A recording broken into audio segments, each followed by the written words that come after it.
কেউ যদি 10 বার সূরায়ে ইখলাস বা কুল হুয়াল্লাহ সূরা পাঠ করে, কয়বার? 10 বার, রাতে দিনে যে কোনো সময় 10 বার যদি কেউ কুল হুয়াল্লাহ সূরা পাঠ করে, আল্লাহ নবী সাল্লাল্লাহু আলাইহি সাল্লামের হাদিসে ওয়াদা রয়েছে আল্লাহ তাআলা ওই ব্যক্তির জন্য জান্নাতে একটা বিশাল প্রাসাদ নির্মাণ করবে। দুনিয়ার কোনো প্রাসাদ না ভাই, পামজমারার প্রাসাদ না ভাই, এটা কোনো দুবাই বা পৃথিবীর কোনো গুরুত্বপূর্ণ জায়গার লোভনীয় কোনো আকর্ষণীয় কোনো জায়গার প্রাসাদ না ভাই, জান্নাতের প্রাসাদ। দুনিয়ার প্রাসাদ রেখে চলে যেতে হবে, জান্নাতের প্রাসাদ যে একবার পেয়ে যাবে অনন্ত অসীমকাল পর্যন্ত আর তার সেখান থেকে বের হতে হবে না, তার থেকে ছুটবে না। আল্লাহ আমাদের সবাইকে ফজিলত অর্জন করার তৌফিক দান করুন, বলুন আমিন। তাহলে সূরা ইখলাস 10 বার মাঝে মধ্যে পড়তে যদি আমরা চেষ্টা করি, পুরা সূরাটা একবার পড়তে 1 মিনিট সময় কিন্তু লাগে না। কুল হুয়াল্লাহু আহাদ আল্লাহুস সামাদ লাম ইয়ালিদ ওয়া লাম ইউলাদ ওয়া লাম ইয়াকুল লাহু কুফুয়ান আহাদ। কয় সেকেন্ড সময় লাগছে? 20 সেকেন্ড, 25 সেকেন্ড। আপনি চাইলে 1 মিনিটে 3 বার কুল হুয়াল্লাহ সূরা পড়তে পারেন, তার মানে 1 মিনিটে পুরো কোরআন খতম দেওয়ার সওয়াব আপনি লাভ করতে পারেন। তাহলে অবসর সময়গুলোতে আমরা মুখস্থ তো সবারই আছে, পড়ার চেষ্টা করব না ইনশাআল্লাহ। আল্লাহ আমাদের সবাইকে তৌফিক দান করুন। এবং পড়ার পাশাপাশি এই সূরাতে আল্লাহর একত্ববাদের কথা বলা আছে, মূল বিষয়টা সেটা, শুধু সওয়াব আহরণ করাই উদ্দেশ্য না, বরং এখান থেকে আল্লাহর একত্ববাদের শিক্ষা নিতে হবে। আল্লাহ একক, কুল হুয়াল্লাহু আহাদ, হে রাসূল বলে দিন তিনি আল্লাহ, তিনি একক, তার কোনো অংশীদার নাই, তার কোনো পার্টনার নাই, তিনি কারোর প্রয়োজন তার হয় না। আল্লাহুস সামাদ, তিনি কারোর মুখাপেক্ষী না, বরং সবাই তার মুখাপেক্ষী। লাম ইয়ালিদ ওয়া লাম ইউলাদ, তাকে কেউ জন্ম, তিনি কাউকে জন্ম দেননি আর তাকেও কেউ জন্ম দেয়নি। ওয়া লাম ইয়াকুল লাহু কুফুয়ান আহাদ, তার কোনো সমকক্ষ নাই। ভাইরা আমার, আমাদের সমাজে এক শ্রেণীর নাস্তিক আছে, বরং সকল নাস্তিক ইসলাম এবং মুসলমানদের প্রতি বিদ্বেষ লালন করে, তাদের বড় অংশ। এই নাস্তিকদের একটা কমন প্রশ্ন হলো, তারা বলে আল্লাহ যদি আমাদের সবার সৃষ্টিকর্তা হয় তো আল্লাহর সৃষ্টিকর্তা কে? নাউজুবিল্লাহ। এরকম একটা প্রশ্ন নাস্তিকরা করে। নবী সাল্লাল্লাহু আলাইহি সাল্লামকে কোন কোন মুফাসসিরদের মতে এই প্রশ্নটাই করেছিল ইহুদিরা। কারা প্রশ্ন করেছিল? ইহুদিরা। সেই জবাবে আল্লাহ তাআলা এই আয়াত নাজিল করেছেন এবং জানিয়েছেন যে আল্লাহ তিনি কারোর জন্ম দেওয়ার মুখাপেক্ষী নন, তাকে কেউ জন্ম দেয়নি, তিনি কারোর মুখাপেক্ষী নন। এখন প্রশ্ন হতে পারে, আচ্ছা আল্লাহ তাআলা তিনি আমাদের সৃষ্টি করলেন বুঝলাম, তাহলে আল্লাহকে কে সৃষ্টি করলো, যেটা নাস্তিকরা করেছে। এই প্রশ্নটা একটা অমূলক প্রশ্ন এবং ভুল প্রশ্ন। এই প্রশ্নটা একটা ভুল প্রশ্ন। কিভাবে ভুল প্রশ্ন? আল্লাহ তাআলা কি সৃষ্টি না স্রষ্টা? সবাই উত্তর দেন। আল্লাহ কি সৃষ্টি নাকি সৃষ্টিকর্তা? আল্লাহ যদি সৃষ্টিকর্তা হন, স্রষ্টা হন, তাহলে তার আবার যদি সৃষ্টিকর্তা খোঁজেন, সৃষ্টিকর্তার জন্য যদি আবার সৃষ্টিকর্তা খোঁজেন, তাহলে তিনি তো আর সৃষ্টিকর্তা হলেন না, তাহলে তিনি সৃষ্টি হয়ে গেলেন। কথা বুঝেন নাই?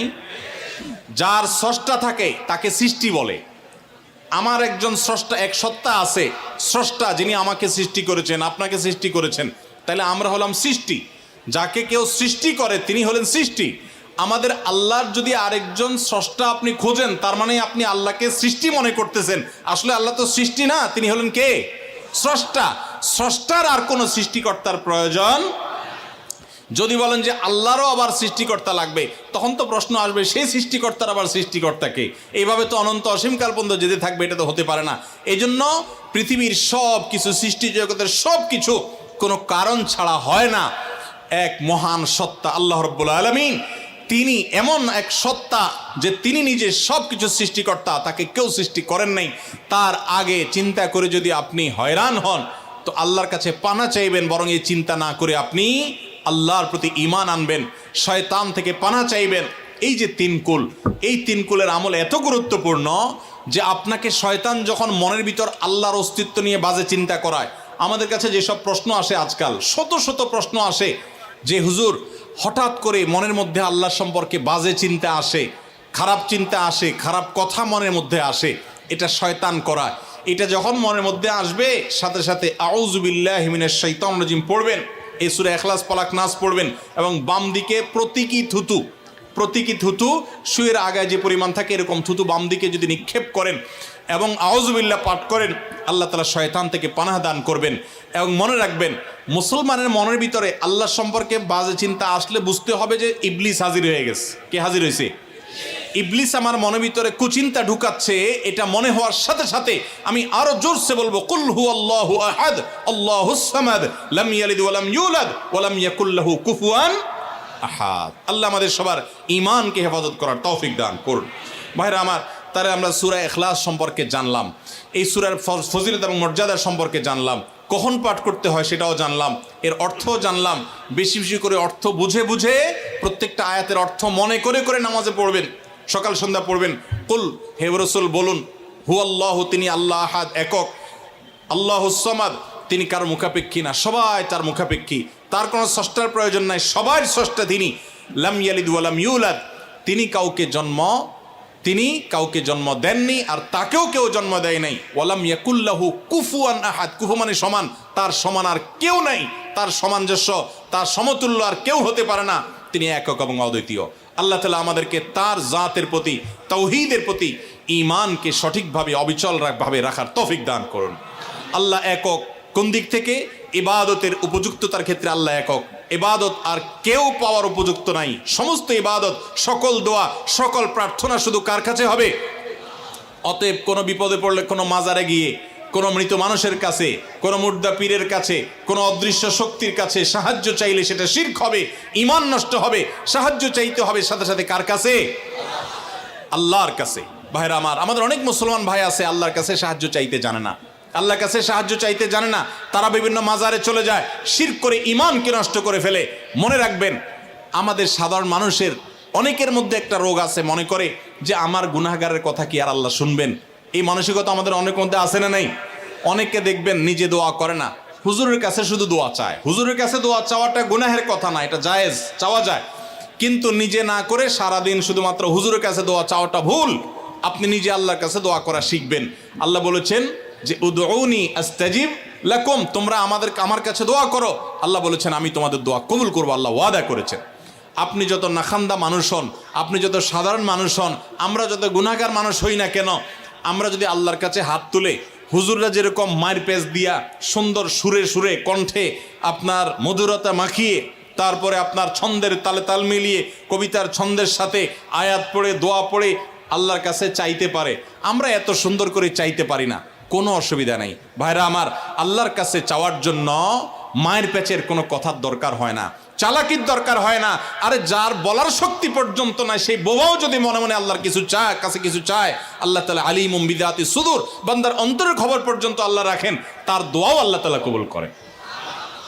এখন আপনারা অনেকে বলবেন, আমি এত বেশি নামাজ কালাম পড়ি না, আমি অনেক গুনাহ করি, গান শুনি, হারাম কাজ করি, অনেক খারাপ কাজে লিপ্ত, আমার দোয়াকে আল্লাহ কবুল করবেন?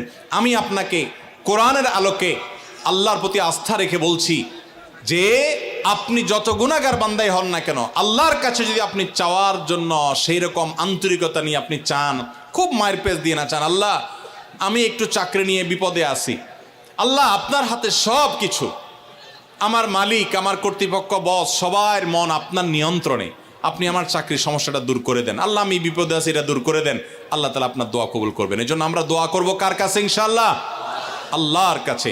ওয়াইদা সাআলতা ফাসআলিল্লাহ ওয়াইদা ইসতাআনতা ফাসতাইন বিল্লাহ। নবী সাল্লাল্লাহু আলাইহি ওয়াসাল্লাম শিক্ষা দিয়েছেন তার এক সাহাবীকে, চাইবা যখন আল্লাহর কাছে, সাহায্য চাইবা আল্লাহর কাছে। আল্লাহ আমাদের সবাইকে তৌফিক দান করুন।